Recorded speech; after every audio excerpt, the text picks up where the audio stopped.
Malam turun perlahan di sebuah kampung kecil di Indonesia. Suara jangkrik bersahutan, lampu rumah mulai redup, dan di sela sunyi itu, terdengar suara yang bagi sebagian orang biasa saja.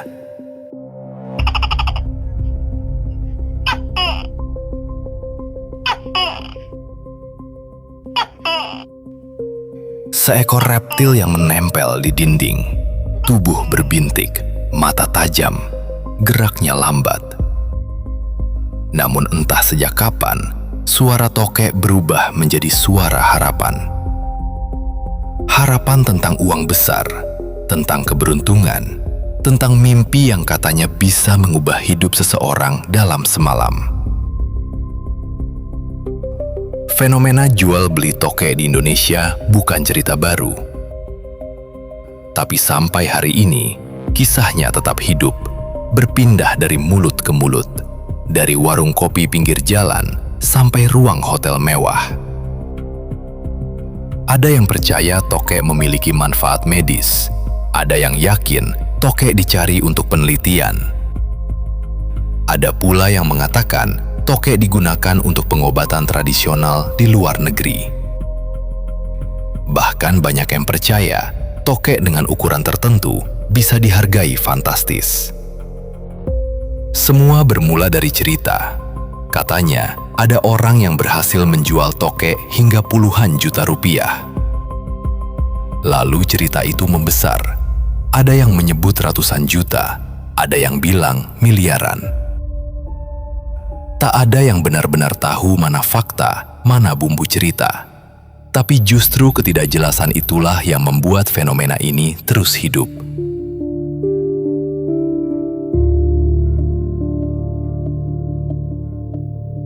Di warung kopi, pembicaraan tentang tokek bisa berlangsung berjam-jam. Katanya ada penampung besar, katanya pembeli dari luar negeri, katanya ada orang mendadak kaya. Semua serba katanya, namun anehnya selalu ada yang percaya. Dan ketika ekonomi sedang sulit, harapan sekecil apapun bisa terlihat sangat besar.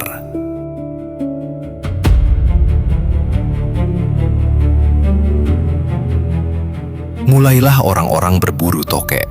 Malam hari menjadi sibuk, senter dinyalakan, motor keluar masuk gang kecil. Orang-orang menyusuri kebun, bangunan kosong, gudang tua, bahkan hutan kecil di belakang kampung.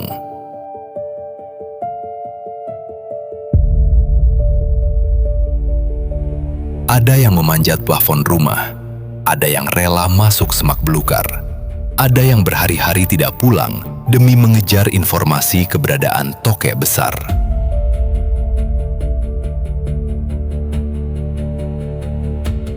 Fenomena ini pernah begitu ramai hingga menciptakan semacam demam sosial. Orang yang sebelumnya tidak pernah memperhatikan tokek tiba-tiba menjadi ahli.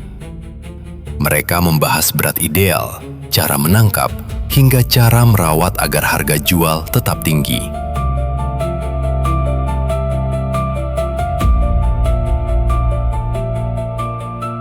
Media sosial ikut memanaskan suasana. Foto-foto tokek besar beredar kemana-mana. Video transaksi muncul silih berganti. Ada yang mengaku berhasil menjual mahal. Ada pula yang mengaku punya jalur pembeli internasional.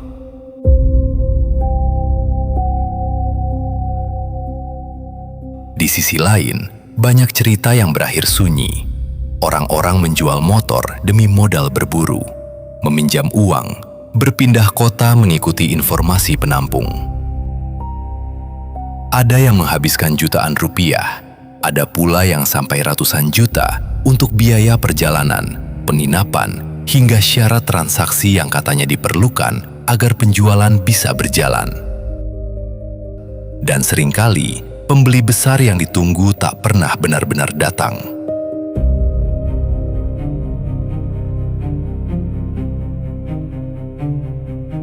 Menariknya, fenomena ini tidak hanya hidup di kalangan bawah. Di hotel-hotel mewah, pembicaraan tentang tokek juga pernah terdengar serius. orang berdasi duduk satu meja dengan pemburu dari kampung. Semua dipersatukan oleh satu hal, harapan. Lalu sebenarnya, untuk apa tokek itu? Sampai hari ini, jawabannya tetap menjadi perdebatan. Sebagian percaya tokek digunakan sebagai bahan pengobatan alternatif karena dianggap memiliki kandungan tertentu yang bermanfaat bagi kesehatan. Ada yang menghubungkannya dengan terapi pernapasan, stamina, hingga obat tradisional. Namun dunia medis modern sendiri masih menyimpan banyak perdebatan mengenai klaim tersebut. Sebagian lagi percaya tokek hanyalah komoditas spekulasi.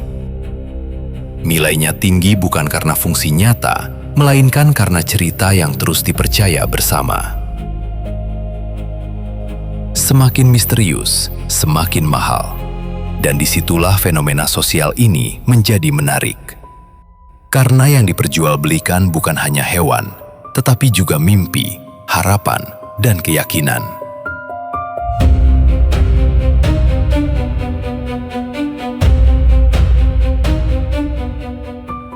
Fenomena tokek memperlihatkan bagaimana sebuah cerita bisa tumbuh sangat besar di tengah masyarakat. Kadang tanpa data yang jelas, tetapi cukup kuat untuk menggerakkan ribuan orang. Ada yang menganggap ini peluang ekonomi, ada yang menyebutnya ilusi massal, ada yang percaya penuh, ada yang skeptis sejak awal. Namun terlepas dari benar atau tidaknya harga fantastis itu, satu hal yang pasti, tokek pernah menjadi simbol harapan bagi banyak orang Indonesia. Dan mungkin fenomena ini sebenarnya bukan hanya tentang tokek, tetapi tentang manusia. Tentang bagaimana dalam keadaan sulit, orang bisa percaya pada kemungkinan sekecil apapun. Tentang bagaimana kabar yang belum tentu jelas bisa berubah menjadi keyakinan bersama.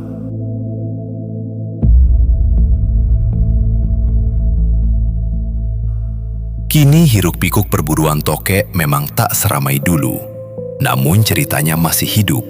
Sesekali muncul kembali di media sosial atau obrolan malam di warung kopi. Dan setiap kali suara itu terdengar di dinding rumah,